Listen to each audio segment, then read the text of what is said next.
Sir మనం ఇవాళ hot topic హ్మ్. మన హైదరాబాద్లో ఎప్పుడూ కూడా ఈ కల్చర్ లేని కల్చర్ ఒకటి కొత్త కల్చర్ వచ్చింది, కో లివింగ్ కల్చర్. హ్మ్.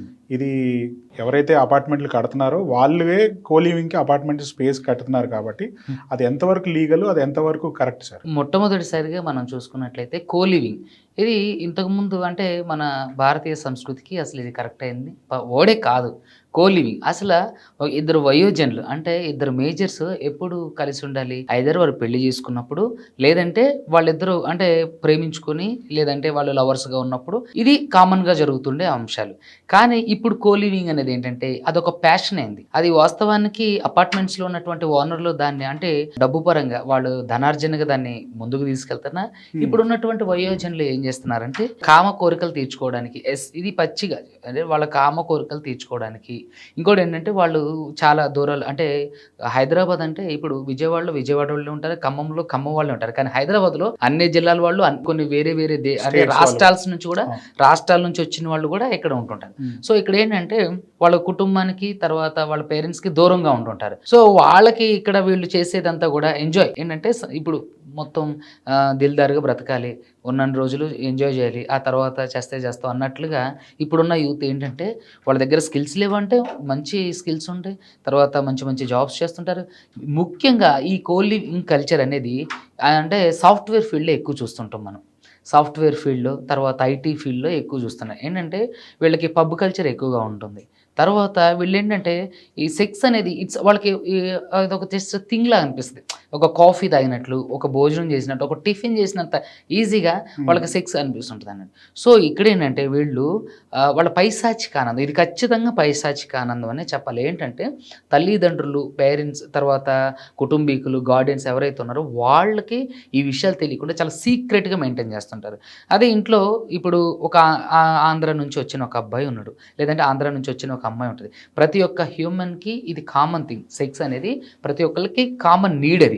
సో అది అసలు వాస్తవంగా అంటే సాంప్రదాయ పద్ధతి ప్రకారం ఏంటి, ఒక స్త్రీకి అయితే తన భర్తతో, ఒక పురుషుడికైతే తన భార్యతో మాత్రమే ఈ సెక్స్ అంటే ఇలాంటి లైంగికంగా చర్యల్లో పాల్గొనే అవకాశం ఉంటుంది.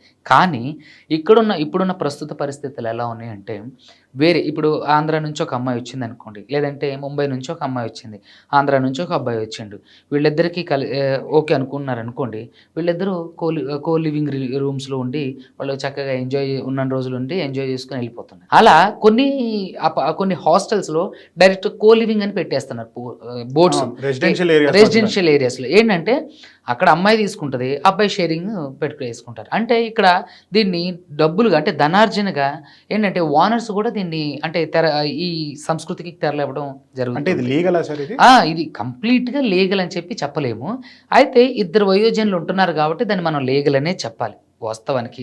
కానీ సాంప్రదాయ పద్ధతులు అయితే ఇది 100కి 200% రాంగ్. కానీ కో లివింగ్ అసలు ఎందుకు కో లివింగ్ ఉండాలి, ఒక అమ్మాయి ఒక అబ్బాయి ఎందుకు కలిసి ఉండాలి?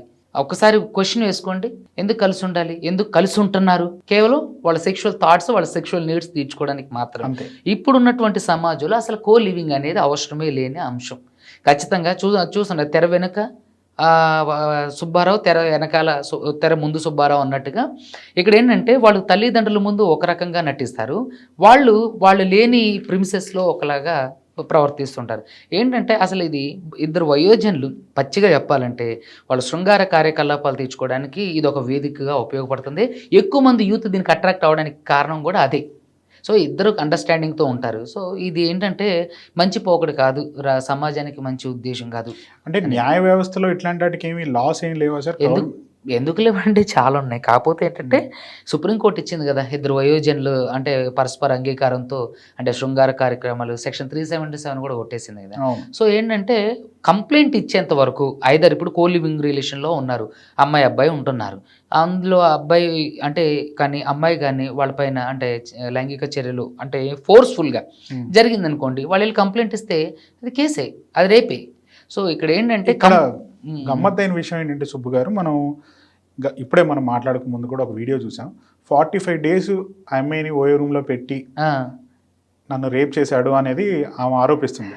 అది తెలియకుండా ఎట్లా జరిగింది 45 days? 100కి ఇప్పుడు ఒక విషయం అండి, మనం అవును మనకి ఛానల్స్లో కూడా వచ్చింది. ఒక 20 ఏళ్ళ అమ్మాయిని ఇన్స్టాగ్రామ్లో పరిచయం అయితే తీసుకెళ్ళి ఓయోలో 20 days వరకు, యాజ్ అ కామన్ థింగ్. ఒక ఇన్స్టాగ్రామ్లో పరిచయమైన అమ్మాయి ఓయో వరకు ఎందుకు వెళ్ళింది? అసలు కామన్గా ఒక అంటే కామన్ సెన్స్ ఉన్న వ్యక్తిలా ఆలోచించండి. ఒక అమ్మాయి ఇన్స్టాగ్రామ్లో పరిచయమైన ఒక స్ట్రేంజర్తో, ఒక అపరిచితుడితో ఓయో రూమ్కి తీసుకెళ్తుంటే ఈ అమ్మాయి కళ్ళకు గంతలు గట్టయితే తీసుకెళ్ళట్లేదు కదా, కళ్ళకు గంతలు గట్టి మరి ఓయో రూమ్కి తీసుకెళ్ళలేడు కదా. ఓయో రూమ్కి వెళ్తుంటే ఇక్కడ మనం ఎక్కడికి ఓయో రూమ్లో ఆధార్ కార్డులు కూడా అడుగుతారు, తీసుకో మ్యాండేటరీ. ఎందుకంటే ఐదర్ వాళ్ళు వెళ్ళేంత వరకు ఏం లేదు, ఒకవేళ వాళ్ళు ఉండగా ఏదైనా జరిగింది అనుకోండి, మేనేజ్మెంట్ అంటే దాని బాధ్యత తీసుకోవాలి కాబట్టి ఖచ్చితంగా ఇద్దరు ఎవరైతే వస్తున్నారో వాళ్ళిద్దరు ఆధార్ కార్డులు తీసుకుని రూమ్స్ వేసారు. అంతవరకు ఎందుకండి? మేము ఎక్కడైనా ఆంధ్రాలో, నేను హైకోర్టు పని మీద ఆంధ్రాలోకి వెళ్ళాం అనుకోండి, అక్కడ మా చుట్టాలు ఉన్నారు, కానీ ఏంటంటే ఒకరోజు పనిగా వాళ్ళ దగ్గరికి ఏం వెళ్తామని చెప్పి హోటల్స్లో దిగితే, ఏదైనా హోటల్స్లో కానీ ఐదర్ ఓయో రూమ్స్లో కానీ మేము సింగిల్గా వెళ్ళినా, మేము అడ్వకేట్ అయ్యని చెప్పినా సరే, సార్ ఇది రూల్ సార్, ఖచ్చితంగా మీరు ఆధార్ కార్డ్ జిరాక్స్ ఇవ్వాలి సార్ అని. అడ్వకేట్స్ అయినా సరే ఎవరైనా సరే ఇవ్వాలి అంటే ఖచ్చితంగా ఇస్తున్నారు. ఏది మేనేజ్మెంట్ బడిన ప్రూఫ్ తీసుకోకుండా, ఒకవేళ అక్కడ ఏదైనా అవాంఛనీయ కార్యక్రమాలు జరిగితే వాళ్ళు లీగల్గా మేము ప్రొసీజర్ ఫాలో అయ్యాము, వాళ్ళు చనిపోయారు, దానికి మాకేంటి సంబంధం అన్నట్టుగా వాళ్ళు సేఫ్ జోన్లో ఉండడం కోసం ఆధార్ కార్డులు. మరి ఆధార్ కార్డు అడిగినప్పుడైనా, ఇప్పుడు ఈ 20 years అమ్మాయిని తీసుకెళ్ళి ఆధార్ కార్డు అడిగినప్పుడైనా సరే, మనం ఎందుకు ఆధార్ కార్డు ఇస్తాను, ఓయోకి ఎందుకు వచ్చాం, మనం కలవాలంటే థియేటర్లో కలవచ్చు, కాఫీ షాప్లో కలవచ్చు, హోటల్లో కలవచ్చు, ఇట్లా అని చెప్పొచ్చు. ఆ అమ్మాయి కళ్ళగంతలు అయితే కట్టి ఆ అమ్మాయిని బంధించి అయితే తీసుకెళ్ళలేదుగా ఓయోకి. ఓయో రూమ్కి వెళ్ళినప్పుడు ఆ అమ్మాయి ఏ ఉద్దేశంతో వెళ్ళింది? నాకు ఇప్పుడు కొన్ని అర్థం కాదు. ఛానల్స్ కూడా భలే విచిత్రంగా ఏదో దొరికింది కదా న్యూస్ అని పొలోమంటూ అవన్నీ వేసేస్తుంటారు. ఇక్కడ ఒక వ్యక్తిని బదనాం చేయొద్దు. వాళ్ళిద్దరు నాకు తెలిసి వాళ్ళిద్దరు ఆ అమ్మాయి అంగీకారంతోనే ఆ అబ్బాయి తీసుకెళ్ళిండు. ఇంకొక కామన్ థింగ్ ఇందులో నాకు ఎందుకు పెట్టలేదు అది చెప్తున్నా. అదే ఇక్కడ నాకు క్వైట్ కనిపించింది ఏంటంటే, 20 రోజుల వరకు ఓయో రూమ్లో బంధించి నన్ను లైంగికంగా వాడుకోండి అని చెప్పేసి ఆ అమ్మాయి వాళ్ళ పేరెంట్స్కి ఫోన్ చేసి చెప్పింది. 20 రోజులు ఆ అమ్మాయి లేదు అని అంటే, ఫోన్ కాంటాక్ట్ లేదు అంటే, ఒక అమ్మాయి ఫోన్ కాంటాక్ట్ 20 రోజులు అయితే ఖచ్చితంగా పేరెంట్స్ కంగారు పడతారు. ఒకరోజు ఎత్తకపోతేనే గాబరా పడిపోయి వెళ్ళి పోలీస్ కంప్లైంట్ లాంటివి ఇవ్వడం. మరి 20 రోజుల వరకు ఆ అమ్మాయి ఫోన్ చేయలేదు, కాంటాక్ట్లో లేదు అంటే పేరెంట్స్ ఎందుకు మిస్సింగ్ కేసు పెట్టలేదు? ఓకే, అది పక్క పెడదాం. 20 రోజులు ఒక అమ్మాయిని తీసుకెళ్ళి ఓయో రూమ్లో పెడితే 20 రోజులు బిల్లు పే చేస్తారు. ఖచ్చితంగా మేనేజ్మెంట్ అడుగుతుంది, ఎన్ని రోజులు మీరు ఎందుకున్నారు? అసలు ఓయో రూమ్ని ఎవరైనా సరే లవర్స్ స్పాట్ అని అంటారు. ఎందుకంటే వాస్తవానికి ఓయో రూమ్స్లో జరిగేవన్నీ కూడా ఆ ఇద్దరు వయోజనుల మధ్య సెక్స్ కార్యకలాపాలే. కేవలం ఓయో యొక్క ముఖ్య ఉద్దేశం స్థాపించింది ఏంటంటే, ఎక్కడైనా దూరం ప్రదేశాలకు వెళ్ళినప్పుడు హోటల్స్ వెతుక్కోవడం కంటే ఆన్లైన్లో ఓయో అంటే రూమ్స్ పెట్టుకొని దాంట్లో స్టే చేసి వెళ్ళడం. ఎగ్జాక్ట్లీ దానికోసం మాత్రమే సృష్టించబడింది. దాది కాస్త ఏమైందంటే, సుప్రీంకోర్టు తర్వాత వయోజనులు ఇద్దరు పరస్పర అంగీకారంతో సెక్షువల్గా పార్టిసిపేట్ చేయొచ్చు అన్న తర్వాత ఇది ఇంకా విపరీతమైంది అన్నట్టు. సో అది వాళ్ళ ఇష్టం, వాళ్ళు గంగలో దూకనివ్వండి, మనకు సంబంధం లేదు. మనం చట్టాన్ని మాట్లాడాలి. సో తీసుకెళ్ళిన తర్వాత లవర్స్ వెళ్తున్నారు, ఎంజాయ్ చేస్తున్నారు, 1 గంట 2 గంటలోనే ఉంటారు. ఉంటే మ్యాక్సిమం నైట్ ఒక హాఫ్ డేనే ఉంటారు. తర్వాత 20 రోజుల వరకు ఉంటుంటే మేనేజ్మెంట్ ఖచ్చితంగా నిలదీసి అడుగుతుంది, ఎందుకు మీరు ఇన్ని రోజులు ఉన్నారు, ఏం పని మీద వచ్చారు? మేము అడ్వకేట్సే ఏదైనా దూర ప్రాంతాలకు వెళ్ళి కోర్టు పని మీద వెళ్తేనే సరే ఏం పని మీద వచ్చారు ఇవన్నీ అడుగుతారు, రాసుకుంటారు వాళ్ళు. మరి 20 రోజుల నుంచి ఉంటుంటే 20 రోజుల నుంచి మీరు రూమ్లో ఉండాల్సిన అవసరం ఏందని మేనేజ్మెంట్ నిలదీదా? పోనీ అది పక్కగా పెడదాం. ఓయో రూమ్లో రోజుకి 1500 ఉంటుంది, లగ్జరియస్గా 1500 2000 ఉంటుంది రోజు కాదు సార్, 12 అవర్స్కే. అదే ఎగ్జాక్ట్లీ అవును, 12 అవర్స్కే ఉంది. మరి 24 అంటే 20 days అంటే 40 days అంటే 40 days అంటే ఒక నెలకు పైన కట్టాలి. ఆ డబ్బులు ఎక్కడి నుంచి తీసుకో?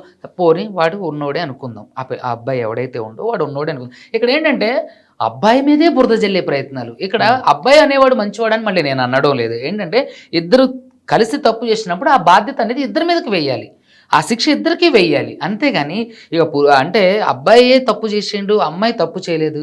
అసలు ఈ అబ్బాయి తప్పు చేయడానికి కారణం ఎవరు? అమ్మాయే కదా. ఏమి ఎందుకు వచ్చింది ఓయో రూమ్కి? ఎంకరేజ్ చేసినట్టే కదా. సో కాబట్టి ఇది కావాలని జరిగింది.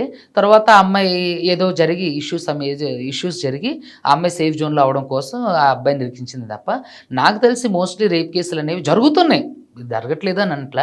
కానీ మోస్ట్లీ రేప్ కేసులు అనేవి ఏంటంటే అంటే అవేర్నెస్ లేక చాలా రోజులు కలిసి ఉన్న వాళ్ళకి రేప్ కేసు పెడతాం అనేది ఆశ్చర్యకరం. అది బంధించి రేప్ బంధించి అంటే అసలు ఏంటంటే చేతులు కాళ్ళు కట్టేసి నోరంతా కుక్కేసి, మరి నోట్లో కుక్కేసి నోరు అరవకుండా పెట్టేస్తే తిండి తిండి ఎట్లా? ఎలా ఎలా నువ్వు తిండి ఎలా తింది, వాష్రూమ్స్కి ఇలా స్నానం ఎలా చేసింది, తిండి ఎలా తింది, ఎలా పడుకుంది, ఎలా ఉంది కదా. అది ఇప్పుడు 40 days ఉంటే ఇతను లాక్ చేసి వెళ్ళినప్పుడు ఖచ్చితంగా ఏమో అరవచ్చు, తలుపు కొట్టవచ్చు, ఏమైనా చేయొచ్చు. ఓయో రూమ్ అంటే అది బయట లాక్ చేస్తే లోపల నుంచి తీయొచ్చు కదా. తీయొచ్చు కదా. ఇంకోటి ఏంటి, అది డోర్ Knock కొట్టి చేయొచ్చు. నాక్ చేసి కూడా వాళ్ళని పిలవచ్చు, చాలా ఉంటుంది. సో ఇదంతా టెలిఫోన్ ఇంటర్కామ్ ఉంటుంది కదా. కదండి.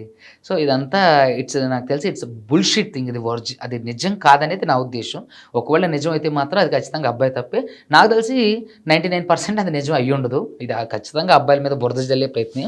ఇంకోటి ఏంటంటే ఈ కో లివింగ్ ఏంటనేది అయితే మంచి పోకడ కాదనేది నా ఉద్దేశం. ఎందుకంటే మీరు ఏదైతే వైవాహిక జీవితంలోకి ఎంటర్ అయిన తర్వాత ఆ బంధం చాలా అద్భుతంగా ఉంటుంది.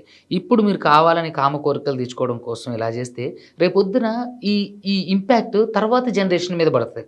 ఆ తర్వాత ఏదైతే మన భారతీయ సాంప్రదాయం ఉందో ఆ సాంప్రదాయం అంతా మంట కలిసిపోతుంది. ఆ తర్వాత మన ముందే రేపొద్దున మీరు తల్లిదండ్రులు అయిన తర్వాత మీ పిల్లలు మీ ముందే చేస్తారు. ఇప్పుడు మీరు దూరంగా వెళ్ళి చేస్తున్నారు, రేపొద్దున మీ పిల్లలు మీ ముందే డైరెక్ట్ ఇంటికే తీసుకొచ్చుకుంటారు. అబ్బాయి అయితే ఇంటికే తీసుకొచ్చుకొని సరే ఇప్పుడు వీళ్ళు కోలివింగ్ లో ఉన్న తర్వాత ఉమ్, పెళ్లి చేసుకోకుండా ఉమ్, సపరేట్ అయిపోతే గతంలో జరిగిన ఏమన్నా ఇన్సిడెంట్స్ ఏమన్నా ఉంటే ఉమ్. ఆ అమ్మాయి పెళ్లి అయిన తర్వాత నన్ను మోసం చేశాడని కేసు పెట్టే అవకాశం ఉంటుంది. పెడుతున్నారండి.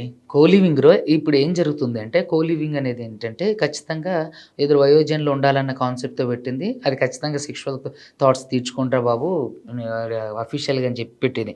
అయితే నా దగ్గరకు ఒక కేసు వచ్చింది. కోలివింగ్లో ఉన్న అమ్మాయి ప్రెగ్నెంట్ అయింది.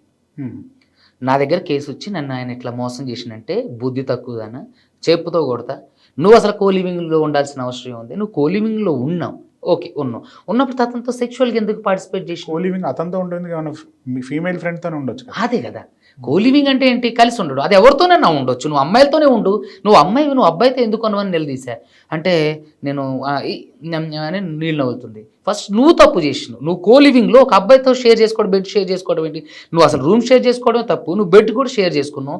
ఇప్పుడు ఆ అబ్బాయి నన్ను మోసం చేసిండు, నా రేప్ కేసు పెట్టాలని చెప్పి నాకు అంటే కాల్ చేసింది అన్నట్టు. యూట్యూబ్లో నా ఇంటర్వ్యూ చూసి కాల్ చేసింది.